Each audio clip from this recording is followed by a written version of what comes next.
오늘 그 어버이 가정주의로 있는데 허영자 시인이 쓴 폐차라는 시가 있어요. 폐차. 혹시 들어보셨습니까? 어린아이들 잘 들어봐. 우리 언니들. 딸아, 내가 아직 아기였을 때 엄마는 공장에서 이제 막 출고된 눈부신 세차였지. 딸아, 내 몸무게, 영혼의 무게가 점점 무거워졌을 때 엄마는 가파른 고갯길을 숨차오르는 낡은 고물차였지. 용서해라 딸아. 이제는 폐차. 배터리는 꺼지고 바퀴는 끌고 브레이크조차 말을 듣지 않는 녹슨 폐차 엄마를.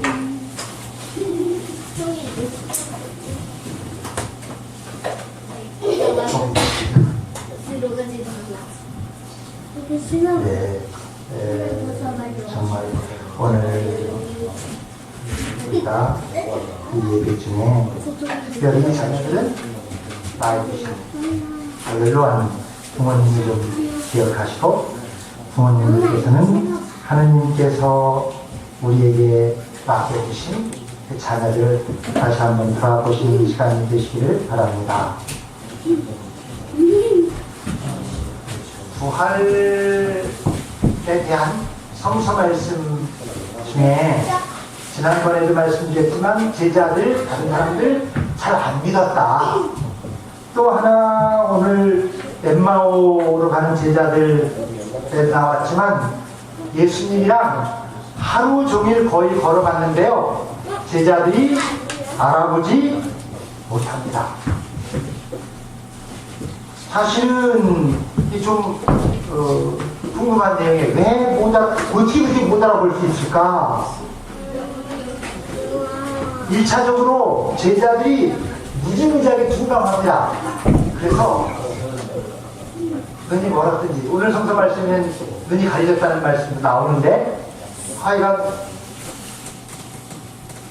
부활하신 예수님을 만난 사람들이 한결같이 예수님을 못 알아봅니다.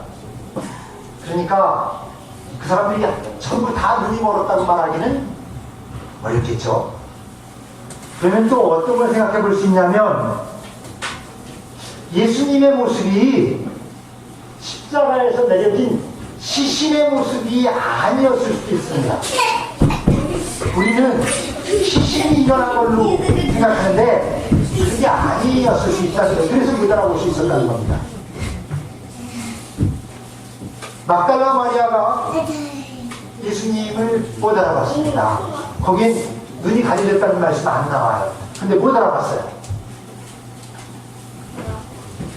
티베리아 바닷가에서 예수님 제자들을 찾아왔는데도 금방 알아보지 못했습니다. 그러니까 부활하신 예수님을 만난 사람들이 둔할 수 있어요. 둔할. 저처럼 둔해가지고 정말 제대로 못 알아볼 수가 있습니다. 그런데 꼭 거기에만 이유가 있는 것 같지 않다는 거예요. 그렇지 않은 사람들, 그렇지 않았어야 될 사람들도 잘 못 알아보니까. 그것은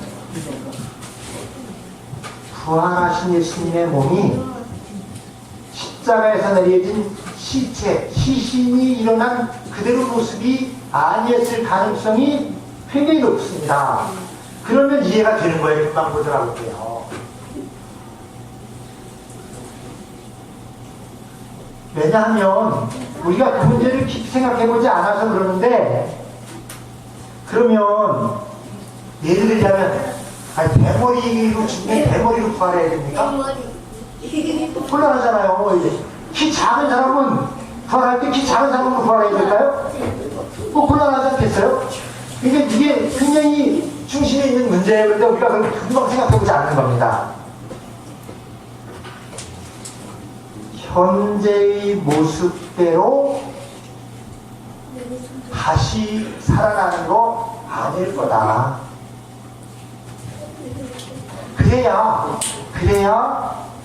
부활한 몸을 새 몸이라고 그럴 수가 있는 겁니다. 실제로 이런 문제가 제기됐어요. 죽은 모습으로 다시 살아나는 거라면 언제 죽어야 되겠습니까? 젊었어요. 맞아요. 그래가지고 젊어서 죽어야 된다는 그런 주장이 있었다니까요, 한동안. 왜냐하면 부활하면 그 모습으로 영원히 살 거니까.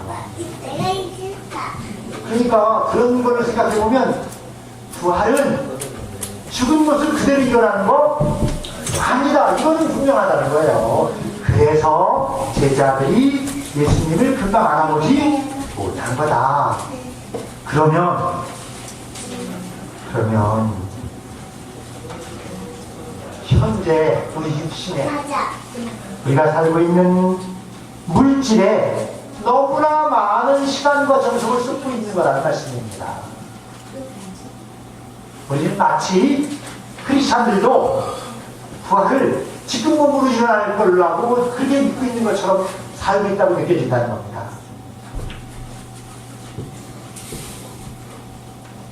현재 육신에, 현재 물질에 쏟는 정성과 시간과 노력을 조금 더 거룩한 쪽으로 옮겨야 할 거다.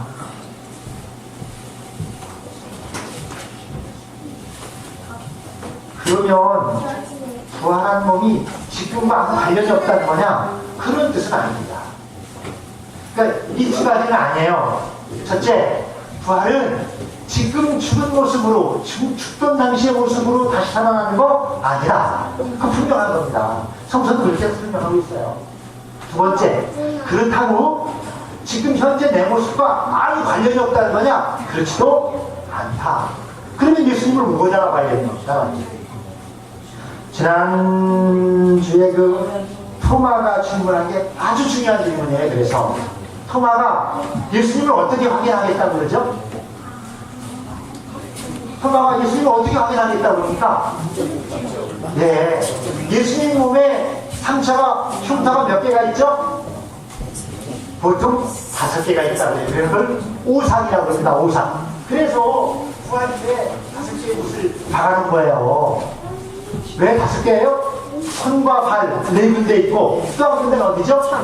옆구리, 창으로 찔렸던 곳. 그래서 그 5개, 토마가 그러는 겁니다. 그 못자 2개 내가 손을 넣어보고 옆구리를 내가 확인해 봐야겠다. 그러니까 부활하신 예수님, 그분이 십자가에 달려 죽으셨던 그분인지 내가 확인하겠다. 그 부활하신 흔적, 표시는 뭐여야 되냐면 십자가의 순환의 흉터였다. 그러면 예수님께서 십자가의 순환의 흉터가 그분을 알아보는 표시였다면 여러분 자신을 나타낼 만한 여러분 자신의 순환의 표시가 무엇인가? 여러분이 이제 죽고 부활하신 여러분의 몸에 끝까지 남아있을 여러분의 순환의 흉터, 여러분의 십자가의 흔적은 무엇입니까?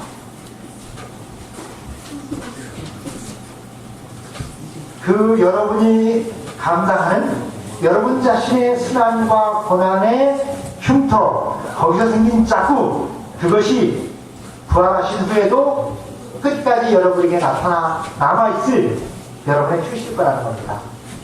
예수님의 오상처럼.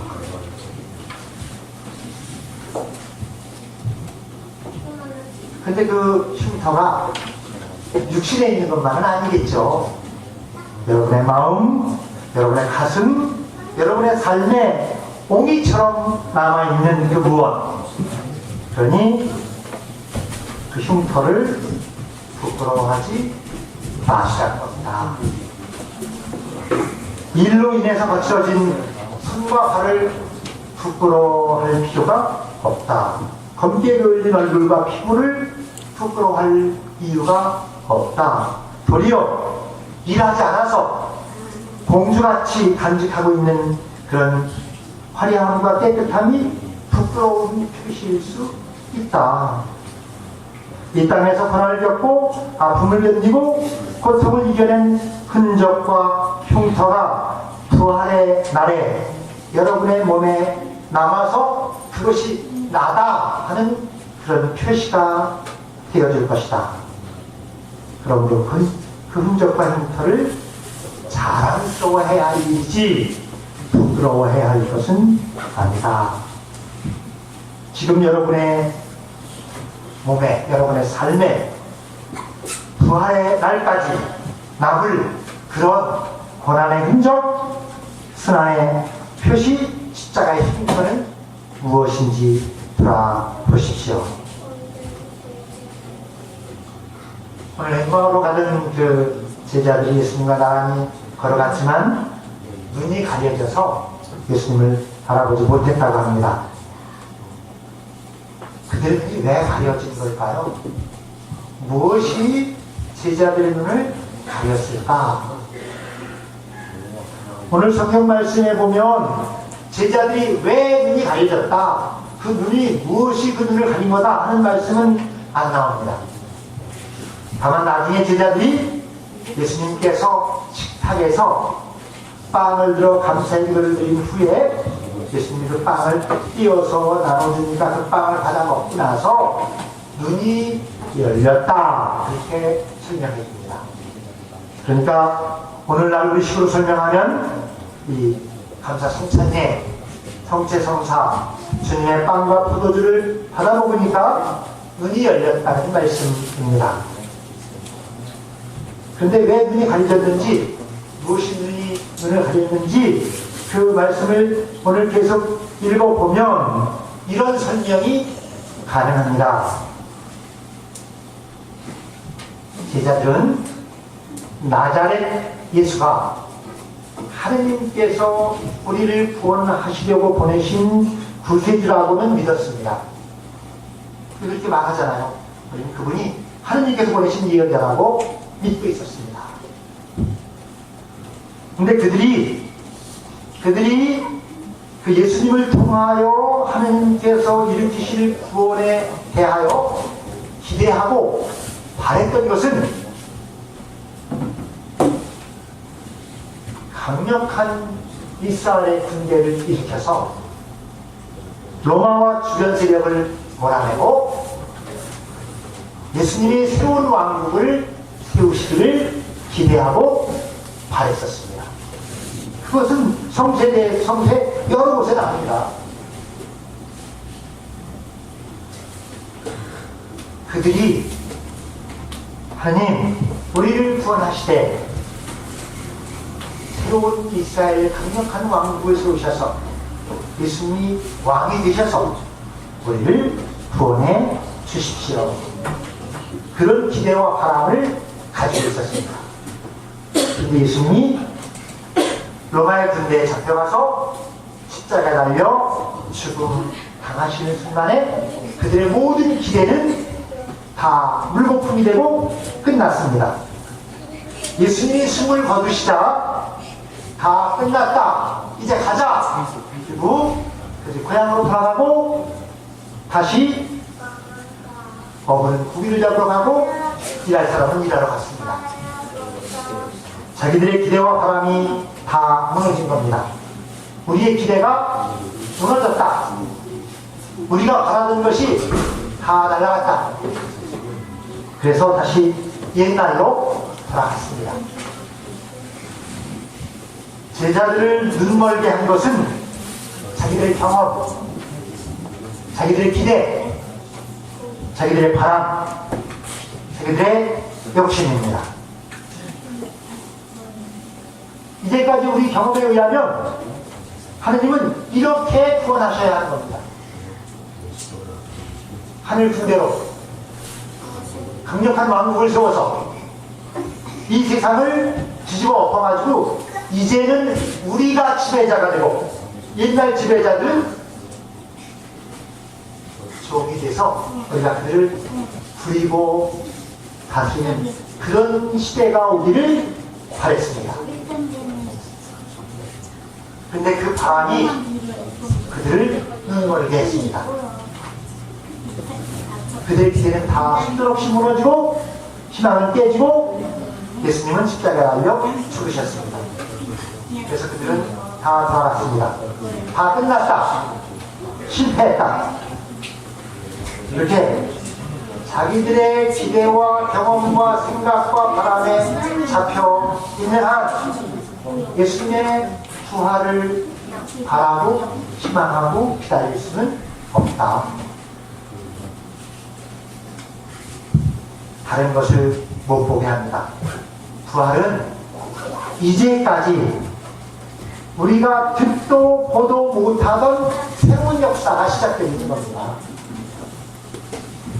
부활은 사람들의 계획과 사람들의 힘과 사람들의 능력이 끝난 자리. 그래서 사람들이 예수님을 무덤에 묻은 그 자리, 무덤 속에서 시작됐던 겁니다. 부활은 우리가 생각을 멈춘 자리로부터 시작됩니다. 여러분의 생각을 잠시 멈추고 여러분의 경험과 기대를 내려놓으셔야 합니다. 그리고 하느님께서 어떻게 해가시든지 하느님의 손길을 위한 새로운 공간을 여셔야만 부활의 역사가 시작됩니다. 제자들의 눈을 가려서 못 보게 한 것은 자기들의 생각, 자기들의 경험, 자기들의 기대, 자기들의 바람입니다. 그래서 예수님께서 제자들에게 말씀하십니다. 너희는 어리석기도 하다. 예언자들이 말한 모든 것을 그렇게도 믿기가 어려우냐? 그리스도께서 영광을 차지하시기 전에 그런 고난을 겪어야 할 것이 아니냐? 그러시면서 성서를 다시 설명해 주십니다. 마음이 열려야 성서 말씀이 다시 들립니다. 마음이 열린다는 것은 이제까지 여러분이 고집했던 여러분의 경험, 여러분의 기대, 여러분의 주장을 내려놓는 것을 말합니다. 그래야 마음에 빈 공간이 생깁니다. 그 비운 만큼만 공간이 생기고 공간이 열린 만큼 그곳으로 성령께서 오십니다. 이제 여러분의 눈을 가렸던 그 비늘이 떨어져 내리도록 묵은 옛 생각, 옛 주장, 옛 경험을 내려놓으셔야 합니다. 이것이 베드로가 말하는 회개입니다.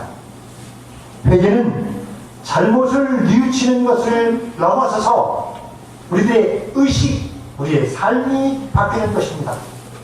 부활의 믿음은 이제까지 삶을 변화시키는 회개로 나타납니다. 엠마오로 가던 제자들이 예수님과 함께 식탁에 앉아서 예수님께서 빵을 들어 감사의 기도를 드시고 빵을 떼서 나눠주시니까 그것을 받아먹고 눈이 열립니다. 감사성찬에는 그런 예배입니다. 예수님의 살과 피를 받아먹을 때 여러분의 눈이 열려서 새롭게 보게 됩니다. 이제까지 못 보던 것을 보고 안 들리던 것이 들리게 됩니다. 성체 성사의 은총은 여러분의 눈을 열어줍니다. 못 보던 것이 보이고 안 보던 것이 보이고, 아내는 남편의 아픔이 보이고 남편은 아내의 안쓰러움이 보입니다. 자녀는 부모들이 연로하심과 치근함이 보이고 부모들은 자녀들의 불안과 염려가 보입니다. 가족들의 고마움이 보이고 감사가 보입니다. 근데 그렇게 보려면 잠시 멈춰서 하던 일에서 손을 떼고 좀 호흡을 고르게 하고 다시 천천히 보셔야 합니다. 똑바로 보셔야 합니다. 아들, 딸, 엄마, 아빠, 남편, 아내를 있는 그대로 보실 수 있어야 합니다. 이제까지 가지고 있던 어떤 판단, 선입견, 편견을 내려놓고 있는 그대로 그냥 처음 보는 사람처럼 볼 수 있으셔야 합니다. 그리고 기도하십시오. 하나님, 이 사람이 내게 누굽니까? 내가 이 사람을 어떻게 봐야 합니까? 주님, 제 눈을 열어주십시오. 정말 전혀 모르는 처음 만난 사람을 보는 것처럼 볼 수 있게 해주십시오. 여러분께서 봉헌기도 후에 우리가 거룩하시다 이렇게 삼성경 산투스를 하신 후에 사제가 이제 성체 성사기도를 드리게 되는데 그때 제대를 바라보셔야 하는 겁니다. 제대 위에서 지금 기도드려지고 있는 빵과 포도주를 바라보셔야 하는 겁니다. 여러분이 눈치채셨는지 모르겠지만 전에 요 제대 가운데 십자가가 놓여 있었거든요. 근데 그걸 제가 얼마 뒤에 치웠거든요. 왜냐하면 성찬예 중에는 여러분이 제대를 보셔야 되는 거예요. 제대 위에서 지금 기도드려지고 있는 빵과 포도주에 집중하셔야 되는 겁니다. 근데 그 가림이 있고 치운 거거든요. 사랑하는 사람을 바라보는 것처럼 젊은 청춘들이 연애할 때 연인이 바라보는 그런 눈빛으로 제대를 바라보셔야 되는 겁니다. 성체 성사의 성찬 기도가 드려지는 매년 나중에 사제가 빵과 포도주를 들어서 전능하신 하나님은 이렇게 노래하고 내려놓은 뒤에 우리 다 같이 절을 하지 않습니까? 그때까지 온통 여러분의 마음과 생각과 정성이 제대로 모아져야 됩니다. 제대 위에 있는 예수님의 살과 피, 빵과 포도주. 기도는 사제가 대표로 하고 있지만 실제로는 우리 모두가 다 같이 성찬 기도를 드리고 있는 겁니다. 그 눈으로 가족을 바라보고 그 눈으로 제대의 성체 빵과 포도주를 바라보고 그리고 우리의 눈을 열어 주십사 기도합니다. 엠마오로 가던 제자들이 예수님께 간청했던 것처럼 주님, 우리와 함께 여기 묵어 가십시오 하고 간구하셔야 됩니다. 주님, 우리와 함께 여기 계셔 주십시오. 주님, 여기 오시옵소서. 주님, 우리에게 오시옵소서. 오셔서 제 마음을 열고 제 눈과 귀를 열어 주십시오. 오늘 성찬 기도 중에 주님의 성령께서 교회 여러분의 마음과 눈을 열어주시기를 예수 그리스도의 이름으로 축원드립니다. 성부와 성자와 성령의 이름으로 말씀드렸습니다.